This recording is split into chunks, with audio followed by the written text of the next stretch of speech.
જૂનાગઢનું કેવદરા ગામ કે જ્યાં પિતા અને પુત્રીના સંબંધો ઉપર લાંછન લાગ્યું. સગી પુત્રી ઉપર પિતાએ દુષ્કર્મ આચર્યાનો આરોપ લાગ્યો છે. સગીર વયની સગી દીકરી પર હવસખોર પિતાએ ઘરે અને અન્ય જગ્યા ઉપર દુષ્કર્મ ગુજર્યાનો આરોપ. પોતાનું પાપ છુપાવવા માટે પિતા પીડિતાને ધમકી પણ આપતો. આખરે પિતાની હેવાનિયતથી કંટાળી દીકરીએ પોતાના જ પિતા વિરુદ્ધ પોલીસમાં ફરિયાદ નોંધાવી. ત્યારથી પિતા ફરાર છે. પોલીસ તપાસમાં ખુલાસો થયો કે પિતાની કરતૂતનો સગીરાએ થોડા દિવસ અગાઉ માતા અને અન્ય પરિવારજનોને જાણ કરી હતી. હાલ તો પોલીસે પોક્સો સહિતની કલમ હેઠળ ગુનો નોંધી આરોપી પિતાને પકડવા તપાસ હાથ ધરી છે.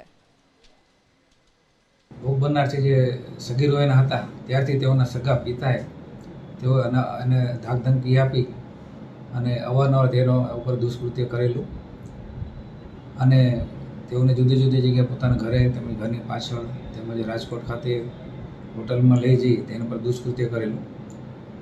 હાલમાં છેલ્લા 3-4 દિવસ પહેલાં આ કામના ભોગ બનનારે તેઓના માતા તેમજ અન્ય સગાઓને આ બાબતની વાત કરતા ગત રોજ ભોગ બનનાર પીડિતાએ કેશોદ પોલીસ સ્ટેશન આવી પોતાની ફરિયાદ જાહેર કરતા કેશોદ પોલીસ સ્ટેશને આ બાબતનો ગુનો નોંધી અને આગળની તપાસ હાથ ધરી છે.